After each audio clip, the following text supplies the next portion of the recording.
Bismillahirrahmanirrahim. Assalamualaikum warahmatullahi wabarakatuh. Waalaikumsalam. Salam sejahtera untuk kita semua. Om Swastiastu, Namo Buddhaya, salam kebajikan. Kali ini kita kedatangan di studio podcast kita ini, si Pakaraiwa, Sistem Informasi Penyiaran Kabar Kemenak Bicara. Hari ini kita akan mewawancarai khusus dengan Bapak Kepala Kantor Wilayah Kementerian Agama Provinsi Sulawesi Barat, Bapak Dr. Haji Annanota MA, yang tentu kita akan coba melakukan wawancara khusus yang disertai dengan suasana yang riang gembira. Dan tentu pada hari ini kita melaksanakan podcast ini adalah sebagai bentuk podcast yang perdana yang sangat istimewa, di mana beberapa minggu yang lalu sudah di-launching oleh beliau. Maka pada hari ini kita akan mencoba wawancara khusus dengan beliau, di mana beliau ini belum lama mendapatkan tugas yang sangat istimewa menjadi Bapak Kepala Kantor Wilayah Kementerian Agama Provinsi Sulawesi Barat, yang sebelumnya beliau menjabat Kepala Biro UIN Antasari Banjarmasin. Bagaimana Bapak Kakandil, apakah sehat walafiat? Alhamdulillah, makasih. Assalamualaikum warahmatullahi wabarakatuh. Hari ini sangat fit, sangat fun hari ini, dan insya Allah kita bisa bincang lepas kaitan dengan persoalan serba-serbi ke seluruh program yang ada di Kementerian Agama. Tentu terkhusus kita akan bincang kaitan dengan program-program yang akan kita laksanakan di Kementerian Agama Provinsi Sulawesi Barat. Terima kasih undangannya hari ini, dan walaupun ini podcast lingkup Kanwil Kementerian Agama, tapi kok rasanya ini luar biasa hari ini. Ini saya merasa berada di studio yang luar biasa ini sangat istimewa, dan tentu saya apresiasi dan ucapkan terima kasih kepada tim yang ada di tim yang ada di Humas ini.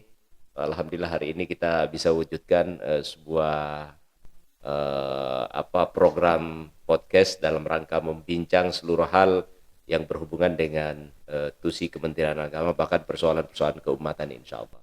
Oke, siap Pak. Ini luar biasa Pak ini. Tentu ini adalah salah satu langkah strategi paling pertama yang dilakukan oleh Bapak Kakandil kita dengan mencoba melakukan bagaimana podcast ini diadakan, lalu kemudian bagaimana membangun strategi akselerasi informasi kepada seluruh masyarakat di Sulawesi Barat, pada khususnya warga Kementerian Agama di Sulawesi Barat. Baik Pak Kakandil, hari ini kita akan mencoba wawancara khusus seputar tentang bagaimana Kementerian Agama, di mana Kementerian Agama ini punya peran yang sangat penting di dalam negara kesatuan Republik Indonesia kita ini. Ya, tentu lebih awal kami akan mencoba mengupas bagaimana sih sebenarnya Kementerian Agama, peran-perannya Kementerian Agama di tengah-tengah masyarakat yang sangat plural, yang tentu majemuk, khususnya juga di Provinsi Sulawesi Barat ini. Tapi kami mau dengarkan dulu bagaimana Kementerian Agama seperti apa, bagaimana visi misi Kementerian Agama, yang tentu akan kita kaitkan dengan asca cita dari Prabowo Gibran, Presiden Republik Indonesia dan Wakil Presiden, yang kemudian ada 8 pesan Kementerian Agama oleh Bapak Profesor Dr. Kiai Haji Nasaruddin Umar MA, yang tentu implementasinya di lingkungan kantor wilayah akan sangat kita harapkan, dan nakodanya adalah Bapak sendiri. Jadi kira-kira bagaimana strategi yang akan dilakukan dalam langkah ke depan ini Pak? Baik. Nah ini alhamdulillah. Silakan aja. Ini di dulu kopinya dulu. Masuk dulu kopinya. Kopinya. Kita mau bincang ada menu ya? ini sehingga berarti ini ada menu khusus ini Pak. Luar biasa. Aduh, ini. Terima kasih. Kayaknya umum ini keluarganya sangat tinggi peka terhadap kondisi keadaan ini Pak. Ini kayaknya saya harus sering-sering. Makasih banyak Ibu ya. Kasih banyak Bu atas anunya. Baik.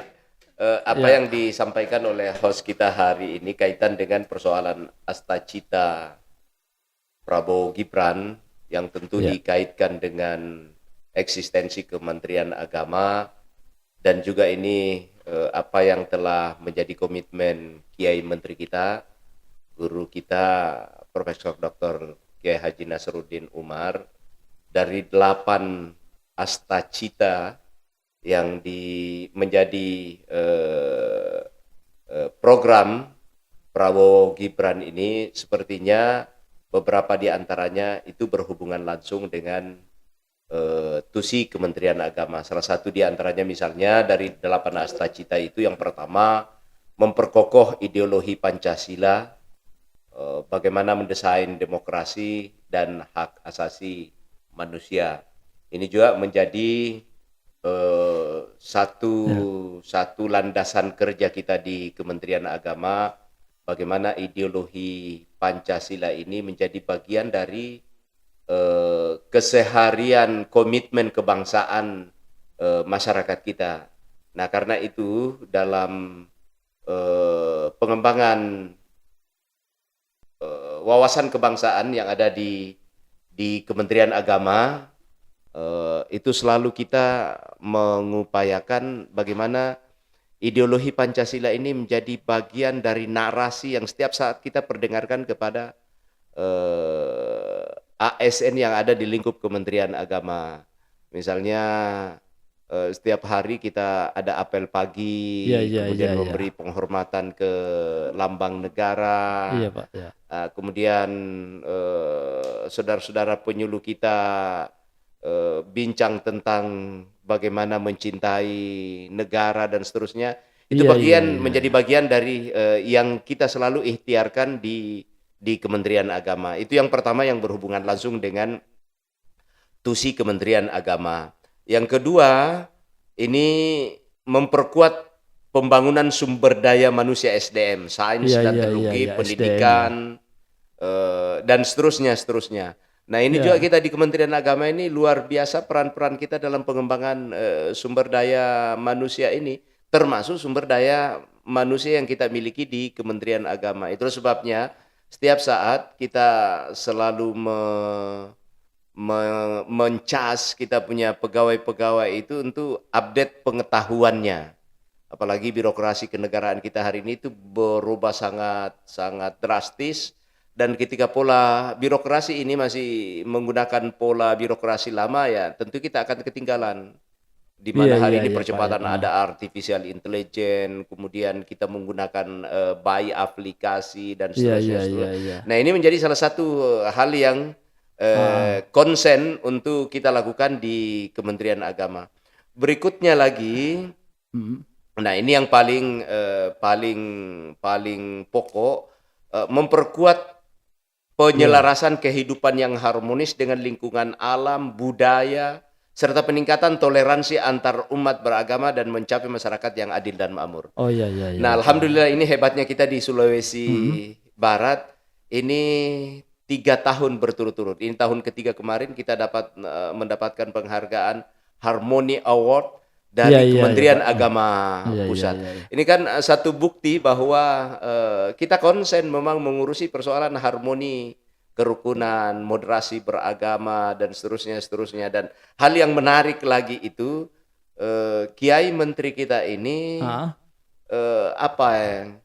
maksud saya begini. Kalau kemarin ini Indonesia itu kita sudah mengekspor misalnya tekstil, mengekspor biji besi, mengekspor bahkan di industri kita ekspor. Tapi ada satu yang menarik itu dari Kiai Menteri, dia menyatakan bahwa hari ini bukan cuma itu yang kita mau ekspor, tapi ideologi pengelolaan moderasi kebangsaan ini, yang hari ini dunia melihat itu sebagai sebuah model. Nah, ini mulai dilirik oleh bangsa-bangsa lain. Misalnya saudara-saudara kita dari Yaman, Afghanistan dan seterusnya, itu mulai ini kok Indonesia beribu suku, beribu pulau, beribu etnik, agama banyak, walaupun 6 yang diakui oleh negara, tapi ribuan kita punya keyakinan dan kepercayaan itu. Tetapi itu tidak menjadi soal di kebangsaan kita. Ini tidak ada apa. Nah, itu karena kita berhasil mengelola warna-warni kehidupan kebangsaan, kehidupan keagamaan dan seterusnya, dan itu yang kita istilahkan dikelola dalam bentuk moderasi beragama. Nah, itu yang menjadi jadi perlu di branding, Pak ya. Ya, itu. Artinya dari internal sendiri ini kan, kalau data yang kami miliki kurang lebih 3.000 ya pegawai kita ini, ASN kita ini. yang tentu dengan berbagai profesi dalam arti jabatan-jabatan yang diambil oleh teman-teman kita ini. Nah, Iya, bagaimana itu menggembleng mereka ke ruang-ruang perubahan pola pikir tentang bagaimana cara beragama yang baik sehingga mampu membangun wawasan-wawasan tentang bagaimana moderasi beragama. Karena khawatirnya Pak begini, jangan sampai justru kita ini yang kadang bukan kecolongan, tetapi justru kita ini yang tidak paham bagaimana moderasi beragama itu sendiri, ya, bagaimana toleransi itu. Ya, itu yang perlu kita jaga stabilitasnya. betul, Pak. Ya, betul, betul. Kita sadari betul bahwa hari ini alhamdulillah, bahkan saya mau bilang subhanallah, di Kementerian Agama Provinsi Sulawesi Barat hari ini itu kita punya pegawai kurang lebih 3.000 iya. dan hari ini akan masuk 752 Wah, luar biasa ini Kementerian Agama. P3K. Kemudian ditambah lagi ada 150 sekian Wah, itu ada. CPNS. Jadi kita hari ini insya Allah kurang lebih 4.000 ASN PNS yang ada di Kementerian Agama. Itu menjadi tantangan tersendiri. Luar biasa. Nah, dari 4.000 sekian ini ya tentu dengan latar belakang persoalan pendidikan, latar belakang Iya. persoalan pengetahuan keagamaan, ini menjadi tantangan tersendiri bagaimana memoderatkan mereka.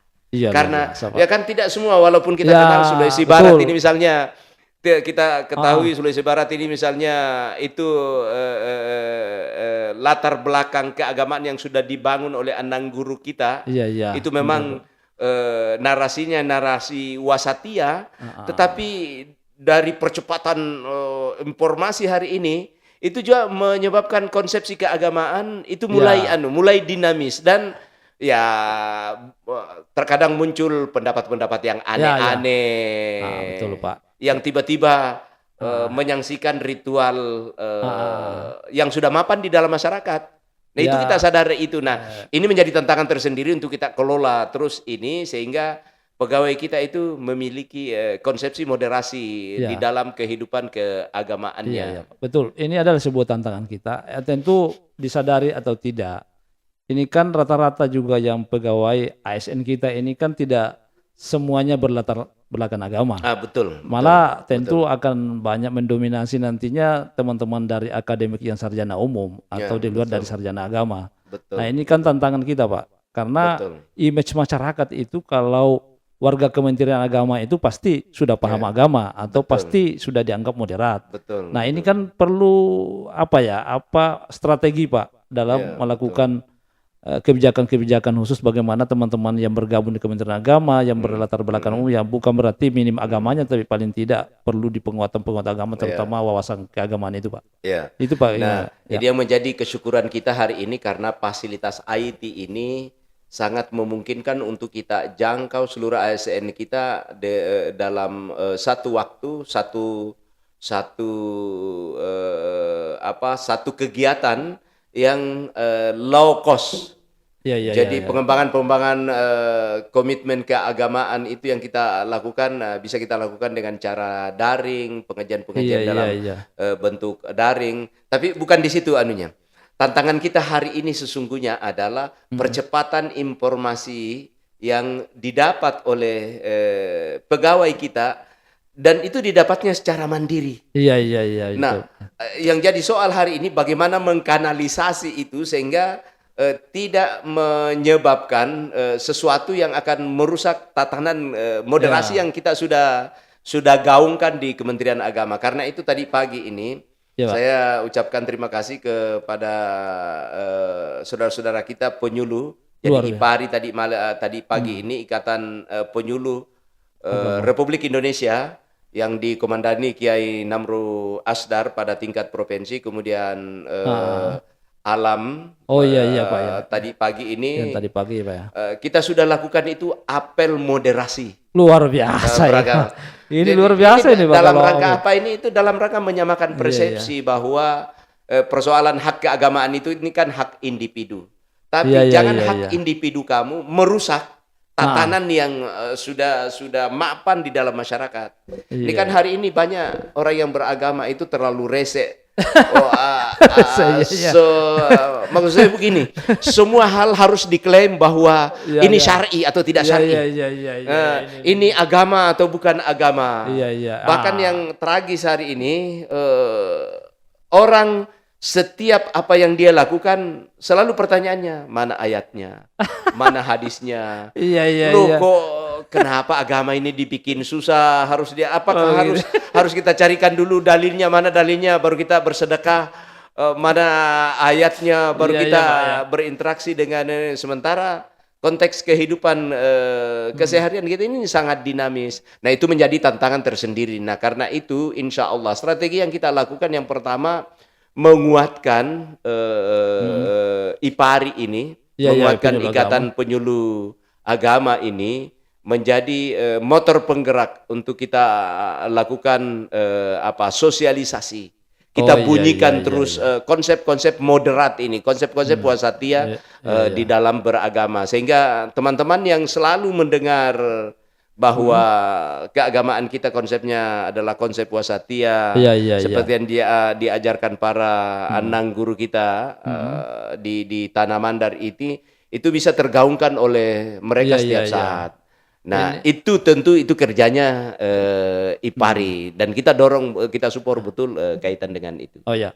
Ini mungkin Pak, memang ini penyuluh agama sangat punya peranan penting di dalam, apa ya, ini terkait dengan IPARI, kehadiran IPARI sebagai organisasi perkumpulan ya bagi Mhm, penyuluh mhm, agama. Ya mhm, tentu tidak terlepas juga ini ada wilayah yang strategis juga Pak, terutama pada sektor-sektor madrasah. mhm, Artinya sektor-sektor pendidikan madrasah kita bukan hanya negeri, ada swasta dan sebagainya yang mhm, tentu mhm, mhm. terdiri dari berbagai latar belakang, karakteristik masing-masing Ya, madrasah. Tentu ya, bagaimana mengirim mereka ini bahwa betul-betul dipastikan peserta didik itu atau luaran peserta ya, didik setelah tamat ya, dari pendidikan itu betul-betul punya wawasan keagamaan ya, yang bagus. betul, Karena betul, betul. bagaimanapun juga madrasah adalah ikon keagamaan. Betul, Tentu betul, bagaimana betul, betul. bagaimana mengirim selain dari yang bersifat umum, tapi ini bersifat Ya, khusus terkait dengan generasi kita ke depan, Pak.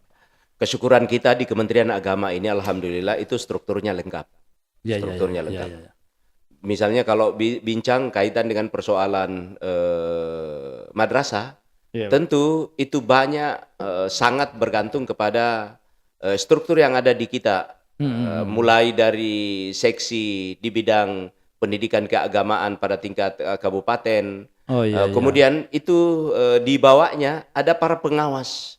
Oh, Jadi pengawas ya? para pengawas-pengawas madrasah kita Mhm. ini kan kita sudah bekali lebih awal. Saya mau bilang begini dulu, bahwa yang pengawas itu hari ini itu Mhm. rata-rata yang kita angkat jadi pengawas bukan lagi barang buangan. Oh, gitu Ya ya? seperti dulu kan, Bara kalau dulu itu ya orang yang kalau dibawa ke pengawas itu kan iya, orang-orang yang tidak bisa bekerja ya lagi ya sudah tua, atau orang yang mau ya dipinggirkan sudah dan mau seterusnya. Itu masa tidak kerjanya lagi, sudah tidak ini ya, lagi. ya. Hari ini itu pengawas-pengawas kita adalah orang yang memiliki kapasitas, kapabilitas di mana dia bisa Heeh. menjadi maha guru buat guru. Iya, iya. Nah Oh, iya, itu, Pak, ya, ya. jadi maha guru buat guru dan itu berjalan simultan, berjalan secara baik hari ini dan salah satu konsep yang kita selalu Mhm. tekankan pada mereka di samping pencapaian akademik juga Iya. itu tadi persoalan moderasi beragama. Ya, jadi lebih awal ini memang perlu kita tanamkan pendidikan Mhm. keagamaan yang wasatiyah di dalam masyarakat karena satu hal tantangan kita di negara ini setelah percepatan informasi ini masuk, Iya. ini ideologi transnegara. Oh, Dulu kan iya, iya, iya. dulu kan kita mana ada pernah berkelahi misalnya persoalan kunut tidak kunut, Iya, persoalan iya, iya, orang iya. tahlilan tidak tahlilan, persoalan maulid Iya, tidak iya, iya. maulid. Dulu itu mana ada orang yang membedah-bedahkan. Oke, iya, Pak. Tapi hari ini karena informasi yang begitu keras, begitu kencang, Heeh. akhirnya hal-hal yang seperti ini tidak pernah dipersoalkan. Hari itu Iya, Pak, iya, menjadi betul, betul. sesuatu yang sepertinya prinsip. Padahal itu Heeh. kan ini persoalan khilafiyah ini, tapi itu menjadi persoalan pokok yang dibincang dan ketika kamu Heeh. melakukan itu ya dalalah pinar karena selalu itu Iya. ayatnya selalu itu hadisnya yang di kedepanan kullu bid'ah dalalah wa kullu dalalah pinar. Iya, iya. Oh, Ini iya, iya. hal-hal yang begini ini kan tidak prinsip ini. Masa orang mencintai nabinya Iya, iya. dianggap sesuatu yang bermasalah. Masa Iya, orang iya, iya. mendoakan orang matinya dianggap bermasalah. Atau masa ketika kita mendapat rezeki dari Allah buah-buahan berupa tanaman kemudian tasyakuran Iya, di iya. kebun itu dianggap bermasalah. Itu Iya. sejak kapan bermasalah hal yang Luar seperti ini? Nah, biasa. Iya, Pak. ini tentu lebih awal kita tanamkan kepada peserta didik kita yang ada di madrasah, dan itu sangat bergantung pada pengawas, para kepala sekolah, para pemerhati pendidikan yang ada di bawah. Jadi kaitan dengan ini tidak ada apa tawaran lain kecuali kita harus mengambil moderasi ini menjadi bagian dari kebijakan nasional untuk selalu kita gaungkan, sehingga konsep keberagamaan kita itu konsep keberagamaan yang wasatiyah. Luar biasa Pak. Ini semakin kencang kayaknya nih Pak. Kayaknya perlu kita ngopi dulu ini Pak. Boleh. Ini nih Pak, gimana ini? Boleh. Kita ngopi dulu Pak. Kayaknya kan makin kencang ini. Mengalir biasa begitu cepat ini Pak. luar biasa. Kayaknya ini ada Baik. menu Saya sedikit izin ini Pak. seruput ya, saya Iya. izin seruput ini. Iya, iya. Kayaknya enak ini barang ini. Ini kan Bismillahirrahmanirrahim. ngopi khusus ini. Nah ini penting di jadwal ini setiap saat ini kita bincang Iya. lepas seperti ini. Ya luar biasa ini Pak. Silakan. Artinya memang ini kita sudah semakin kencang membicarakan secara khusus terkait dengan pasca cita Iya, ya, Presiden kita dengan 8 pesan Kementerian Agama Iya, di tahun iya. anggaran 2025. ya, Ya, tentu kita agak lari ke dalam sedikit Pak. ya, Bagaimana mencoba melakukan strategi khusus dari khususnya otoritas Pak Kakanwil dalam melakukan kebijakan-kebijakan yang menakodai kantor wilayah Kementerian Agama Provinsi Sulawesi Barat ini, terutama pada aspek internal Baik. pada penguatan kinerja pegawai. baik, Nah, baik. kita geser masuk ke dalam Ya, sedikit Pak, ya, karena ini bincang-bincang lepas saja ini Pak. Ya, Apa yang menjadi platform Bapak dalam meningkatkan kualitas kinerja dari, ya tentu tidak terlepas dari tadi paham-paham Ya, keagamaan itu ya, untuk ya. meningkatkan etos kerja para pegawai Ya, kita Pak. ya. Apa yang menjadi pesan-pesan penting Pak di dalam itu? Ada 3 hal yang menjadi konsen saya pasca saya dilantik sebagai Kepala Kantor Kementerian Agama Provinsi Sulawesi Barat tanggal 16 Juli 2024 itu. Di kepala saya itu 3 program pokok yang saya ingin desain menjadi bagian dari kesuksesan pelaksanaan program-program kita di Kementerian Agama Provinsi Sulawesi Barat. Iya, Yang iya. pertama itu memang di awal saya sudah bilang bahwa untuk mencapai sebuah kesuksesan, Iya. untuk mendesain sebuah program dan untuk melaksanakan program untuk sampai pada output dan outcome-nya, yang pertama itu pengembangan SDM. Iya, pengembangan SDM. Jadi saya lebih awal memang sudah mengatakan tidak boleh tidak. Iya Pak. SDM kita ini menjadi sesuatu yang urgent, Iya. menjadi hal pokok yang perlu kita desain, sehingga saya selalu bilang bahwa percepatan informasi pengetahuan hari ini ketika tidak dibarengi dengan mengupdate diri para abdi negara yang kita miliki di baik P3K, ASN Pak. maupun PNS, pada akhirnya dia akan tertinggal oleh zaman. Salah satu contoh misalnya, Iya. hari ini seluruh prosesi birokrasi kita itu sudah berbasis IT, Iya, iya, iya. berbasis aplikasi. Bahkan Kiai Menteri kita sudah menyatakan kenaikan pangkat, urusan-urusan apa, itu tidak lagi kita berhubungan dengan kertas. Iya, iya Pak, ya. Dan ini perlu kita jawab tantangan yang disampaikan oleh menteri itu. Karena itu saya selalu mengatakan kepada teman-teman, kalau masih ada ASN yang hari ini tidak bisa mengoperasikan komputer, belum familiar dengan laptop, Android dan seterusnya, lebih baik mengundurkan diri sebagai ASN. Itu begitu kencangnya kita ini. Karena tidak ada ruang buat kita hari ini hanya sekedar mengantar surat. Tidak ada lagi antar surat sekarang. Yang ada adalah coba itu sudah masuk di Srikandi, tanda tangan elektronik, di scanning. Oh, ini sudah diterapkan di Kanwil ini Pak, Srikandi ini Pak. Saya di Jakarta setiap hari bisa tanda tangan ratusan. Misalnya ketika saya keluar itu anak saya si Neneng itu, Pak ini ada TTE lagi. Dan saya tinggal lihat judulnya apa, kemudian materinya apa. Saya sudah anggap ini sempurna, sudah. Di TTE itu hanya 3 langkah saja, 3 kali klik. Tidak perlu lagi ada tumpukan berkas di meja Bapak ini, Pak ya. Itu kuno, itu kampungan itu kalau ini. Bahkan SPPD ini andaikan SPPD juga andaikan sudah bisa ini cuma kalau sementara untuk SPPD saya takut ini nanti disalahgunakan sama teman-teman. Oh iya, Pak, iya, betul. Kalau terlalu mudah juga ini SPPD ini pakai TTE itu. Jadi saya masih sortir kalau itu. Tapi kalau persoalan tata persuratan, kenaikan pangkat, usulan apa dan seterusnya, itu hari ini kita sudah lakukan. Dan ada dua, yang pertama melalui Sri Kandi, dan yang kedua melalui aplikasi yang memang kita sudah miliki melalui tanda tangan elektronik. Dan itu sudah dilakukan. Jadi pengembangan SDM ini penting. Nah karena itu saya sudah menyampaikan kepada teman-teman di Ortala, tolong dibuatkan edaran kaitan dengan kepemilikan seluruh ASN tidak harus memiliki laptop. Wah, terutama dan itu yang P3K ini, Pak. Termasuk P3K. Jadi saya nanti ini yang kelemahan saya itu kalau ada sesuatu yang saya sudah sampaikan seperti itu biasanya saya sampai rigid itu menanyakan ini laptopmu ini apa bukan laptop tetangga ini atau tidak. Dan insya Allah saya akan lakukan itu. Saya akan lakukan, ya kita kasih 1 tahun lah. Oh iya, kita kasih 1 tahun, walaupun saya anggap ini terlalu panjang dan ya tapi kan perlu juga kesabaran ini ditunggu karena ritme percepatan teman-teman ini terkadang responnya juga ada yang lambat. Jadi bukan berarti kita ikuti, jadi kita ambil itu paling lambat tahun ini. Sebelum lepas tahun anggaran 2025 itu semua pegawai kita itu memiliki ASN karena kalau menunggu BUMN untuk memiliki peralatan itu kan tidak mungkin negara 4.000 pegawai ini mau dibelikan laptop semua kan bangkrut itu kita punya negara. Kan sudah ada juga tunjangan kinerja Nah, ya. itu. Jadi maksud saya berbagilah.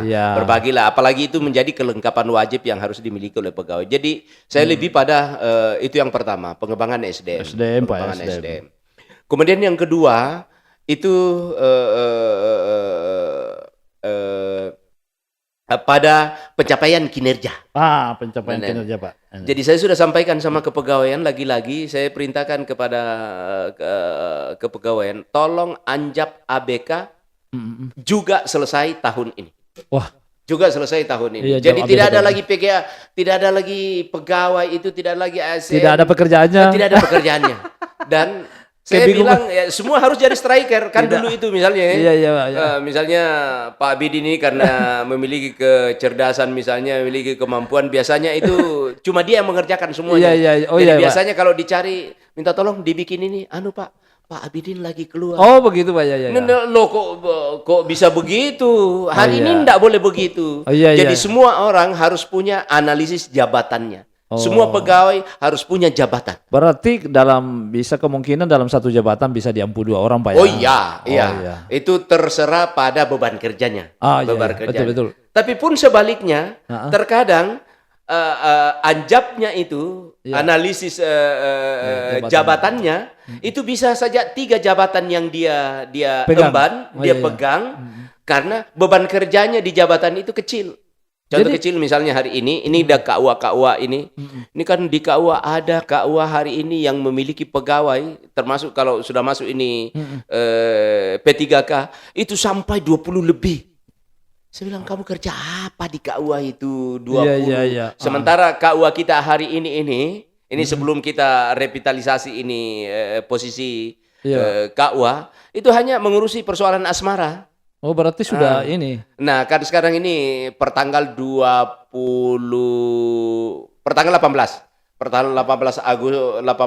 Oktober itu sebelum Gusman meninggalkan jabatannya itu membuat kebijakan yang sangat bagus saya anggap karena menjadikan KUA itu menjadi pusat pelayanan keagamaan. Dan itu di-launching pada tanggal 18 Oktober. Artinya seluruh pelayanan keagamaan itu insya Allah sudah akan hadir di KUA. Tinggal implementasinya kita masih tunggu dari pusat. Nah, tapi yang paling pokok bahwa hari ini tidak boleh lagi ada pegawai yang hanya datang, hanya duduk diam, kemudian menunggu waktu pulang. Oh iya. Tidak ada kerjaan. Nongkrong saja. Nah, tidak ada pekerjaan. Iya. Nah, karena itu yang saya mau bilang bahwa untuk pencapaian kinerja ini itu sesuatu yang mutlak dilakukan oleh pegawai, dan itu kita akan ukur, setiap triwulan. Berarti nanti Pak, misalkan pemberian kinerja ini kan tentu berdampak pada anggaran. Oh iya, nah, itu pasti. bagaimana cara pemberian anggaran, nanti ada yang merasa tidak adil. Itu pasti. Justru ini yang membuat keadilan nanti ini kan hari ini mohon maaf ya. Kita buka-bukaan saja ini, mohon maaf. Hari ini tunjangan kinerja yang diterima oleh pegawai. Itu ya, Pak. Itu diterima menurut jumlah yang ditetapkan di dalam daftar gajinya itu hari ini. Tanpa pernah ada pengurangan. Mau malas, mau datang, mau tidak datang, mau berkinerja, mau tidak berkinerja. Sehingga banyak teman-teman yang komplain. Sama aja tunjangan kita, tunjangan yang sebelah itu. Padahal dia memang tidak pernah kerja. Nah, hari ini saya tidak mau melakukan itu lagi. Saya sudah perintahkan sama kepegawaian, keuangan, Ortala, minta tolong dikaji ini bagaimana aturannya, berapa persen pengurangan misalnya kalau kinerja tidak tercapai. Berapa persen misalnya pengurangan kalau dia tidak datang, tidak hadir. Ini kan dulu masih kita lebih pada absensi saja. Kalau saya enggak mau itu lagi. Kita harus beri rasa keadilan ke pegawai kita bahwa yang bekerja itu kita kasih reward. Wah, luar biasa. Yang bekerja bagus kita kasih reward. Tapi pun sebaliknya, kalau kau tidak mencapai target, tidak mencapai target itu ya sudah, kita kasih punishment, dan punishment salah satu di antaranya ya pengurangan itu. Bahkan kinerja itu, Pak. Bahkan kalau perlu ya kita tegur, kan ada tahapan-tahapannya menurut undang-undang yang kita sudah pakai sekarang ini, PP 53 tahun 2010 itu. Nah, kita dasarnya ke sana aja nanti. Jadi ini insya Allah rasa keadilan akan muncul di teman-teman kita. Tapi yang paling pokok output dari kinerja yang kita harapkan hari ini itu insya Allah kita akan bisa capai. Jadi kita akan lakukan per triwulan. Bulan Januari, Februari, Maret kita akan nilai di April, kemudian April, Mei, Juni kita terapkan di Juli, Agustus, September kita akan lakukan di Oktober, dan Oktober, November, Desember kita akan lakukan di awal Desember. Wah. Nah, itu kaitan dengan persoalan pembayaran kinerja ini. Yang kedua, nah ini yang paling pokok juga. Ya, Pak, ya. Yang mana itu? SKP yang selama ini yang kita lakukan, betul. Kalau dulu kan istilahnya SKP, sekarang ini EKIN. Elektronik kinerja. Nah, hari ini juga penilaiannya didasarkan pada itu. Beban-beban kerja itu. Beban-beban kerja itu. Kalau dia bagus ya kita kasih mochi jempol ke atas, tapi kalau tidak baik ya kasih mochi jempol ke bawah. Dan itulah menjadi dasarnya kita. Ini kan selama ini, mohon maaf ya. Pak, saya ini alhamdulillah dikasih kesempatan oleh negara menjadi kepala kantor kementerian itu selama 13 tahun. Kemudian menjadi kepala biro 2 tahun. Dan hari ini menjadi Kakanwil. Kita itu penilaian, ini rahasia perusahaan sesungguhnya ini. Rahasia pecah. Tapi tidak apa-apa dibuka ini di luar kita ini. Rahasia pejabat ini. Kalau di akhir tahun anggaran itu datanglah pegawai kita bawa EKIN-nya. Apalagi kalau pegawainya cerdas itu biasanya bawa makanan-makanan penting, menggembirakan atasan. Tapi itu kan bukan masuk ini, Pak ya. Sekedar anu saja, Pak. Silaturahminya. Bisa jadi itu kata belece atau apa, tetapi maksud saya bawahan yang kinerjanya buruk di akhir-akhir itu berbaik-baik dengan pimpinan sehingga memang ada begitu, Pak? Ada, Pak? Ada lah, ini rahasia perusahaan. Di akhir itu datang dengan segala senyum manisnya. Akhirnya kita, ini anak kayaknya baik ini. Akhirnya SKP-nya menjadi baik.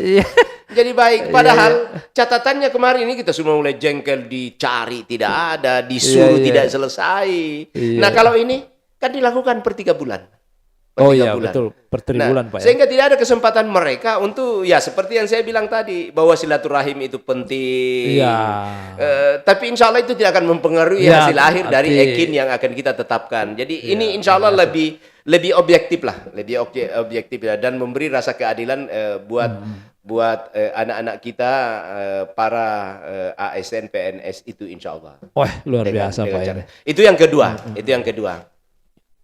Nah, yang ketiga yang ingin kita lakukan, sebagaimana apa yang dilakukan oleh selalu disampaikan, saya seluruh pidato-pidato Kiai Menteri atau arahan Kiai Menteri itu selalu menyampaikan ke kita, tolong bersih-bersih. Iya, iya. Bersih-bersih. Birokrasi lama yang belepotan, Iya, iya. birokrasi lama yang labrak sana-sini. Hari ini itu menjadi salah satu yang saya konsen, insya Allah menjadi perhatian khusus untuk kita taat regulasi. Oh, Kita iya. taat aturan. Iya, Pak. Siapapun ketika melanggar, ya sudah kita kasih punishment. Kita kasih siapapun yang berprestasi ya kita kasih reward. Jadi aturan insya Allah menjadi panglima kita. Nah, Kiai Menteri kita itu betul-betul konsen di persoalan ini. Nah, karena itu reformasi birokrasi yang sedang kita gagas hari ini, zona integritas, reformasi birokrasi untuk menuju WBK dan WBBM itu menjadi salah satu andalan program yang saya ingin, itu ambisi dari saya. Iya, Pak, ya. Secara pribadi, karena ini ya alhamdulillah saya punya catatan baik lah kaitan dengan pengelolaan reformasi birokrasi baik di kabupaten maupun ketika saya berada di UIN Antasari, dan hari ini alhamdulillah ini sudah ada kabar hasil yang menggembirakan. Iya Pak ya. Dari beberapa satker kita di luar satker besar yang ada di kabupaten dan provinsi, ini sudah ada 2 madrasah kita yang sudah didorong untuk menuju WBK. Wah, Ada semangatnya tinggi. MTSN 1 Pasangkayu, kemudian yang kedua ada MTSN 2 Majene. Oh, Majene. Nah, itu alhamdulillah itu memenuhi syarat hari ini untuk didorong ke tangga berikutnya untuk menuju WBK karena nilainya alhamdulillah itu sudah terpenuhi. Nah, karena itu ini kita akan lakukan pendampingan. Adapun kabupaten, satker kabupaten dari 6 kabupaten ditambah dengan Kanwil Kementerian Agama, ini kita masih menunggu dari pusat. Tapi saya optimis. Saya optimis sekali bahwa dengan komitmen dari teman-teman dan kebersamaan dari teman-teman untuk menuju reformasi birokrasi ini dengan predikat WBK, wilayah birokrasi bersih, insya Allah itu kita akan capai. Dan saya yakin karena evidence yang kita kumpulkan kemarin ini dari PMP yang kita lakukan, misalnya Kanwil itu bisa mencapai 93,85. Wah, Bahkan ada kabupaten di atas melampaui provinsi. Ini kan sebuah kebanggaan tersendiri ini. Kita ya sebuah perguruan silat, kita ini pelatih tetapi ternyata ada anak kita atau ada murid kita yang malah jurusnya lebih kencang dari jurus yang dimiliki oleh sang suhu. Dan insya Allah saya optimis dengan itu. Saya kira iya Pak, ini kayaknya perlu dibincang khusus nantinya tentang WBK, WBBM siap, Pak, karena ini memang butuh waktu untuk bincang khusus ini Pak. Siap. Ya tentu ini adalah sebuah kegembiraan besar pada kesempatan ini Pak Kakanwil bisa hadir bersama kami, bersama kita di sini mengadakan wawancara khusus. Ini sebagai wawancara perdana Pak ya. Nanti etap-etap selanjutnya akan ada Pak. Jadi tentu suasananya masih ini Pak, masih apa ya? Ya kita santai lah, sambil ngopi-ngopi kita bisa bincang. Ya, tadi ini kan ada 2 pembahasan tentang bagaimana membangun moderasi beragama, kemudian bagaimana membangun kinerja pegawai kita secara internal. Nah, itu perlu kita akan kembangkan terus Pak nanti Pak. Ya, saya kira dengan waktu yang sangat singkat ini Pak, tapi ulasannya cukup luar biasa Pak. Baik. Tentu para pendengar, para pembaca akan menyimak apa yang hasilkan kita pada hari ini, tentu akan menjadi acuan-acuan ke depan kita Pak. Terutama pada secara internal ASN kita ini. Ini perlu ditahu semua bagaimana membangun kebijakan-kebijakan Kakanwil untuk direspon secara baik oleh warga kita pada khususnya. closing statement Ya, dari saya, membangun tim ini itu sesungguhnya mudah. ya, Satu persyaratannya kita satu frekuensi, siap. satu visi, Iya, iya. satu gerakan, Ah, satu speed, sehingga kita mengambil moto. Kalau moto lama itu menyatakan, prinsip lama mengatakan kalau mau lari cepat maka lari sendiri, kalau mau lari jauh maka lari bersama-sama. wah, luar biasa. Kalau saya balik itu. Nah, Kalau mau lari jauh iya, iya. maka lari bersama-sama, tetapi kalau mau lari kencang maka pun lari bersama-sama. Oh iya. Bagaimana caranya supaya bisa lari kencang, lari bersama-sama? Ya, pegawai-pegawai kita yang kecepatannya sudah tidak sama speednya dengan kelompok yang kita bangun, dengan komunitas yang kita bangun, ya kita akan minta kamu keluar dari itu karena itu menghalangi pencapaian kelompok untuk berlari lebih kencang. Dan saya yakin ketika kita melakukan ini secara bersama, kata Rasulullah, innal jama'a ma'al barakah. Wah, Jadi iya, selalu kebersamaan itu akan menghadirkan berkah. keberkahan. Mungkin ini Iya. saya terima kasih sekali lagi Siap, Pak. diundang, dan ini penampilan pertama di podcast kita, Sipa Karewa. Karewa. Ini kalau dalam bahasa Mandarin Sipa Karewa itu saling memberi kabar. Iya. Nah, tetapi tentu Humas punya arti filosofi tersendiri, dan saya Iya. ucapkan terima kasih atas pemberian nama ini. Demikian mungkin. Mantap. Demikian tadi wawancara khusus dengan Pak Kakandul kita. Cukup istimewa, ulasan yang sangat luas. Tentu pada hari ini kita merasa bersyukur dan berterima kasih kepada beliau karena dalam meluangkan waktu spesial untuk podcast kita yang pertama kali ini. Cukup. Demikian. Mari kita lanjutkan ngopinya. Assalamualaikum warahmatullahi wabarakatuh. Dadah.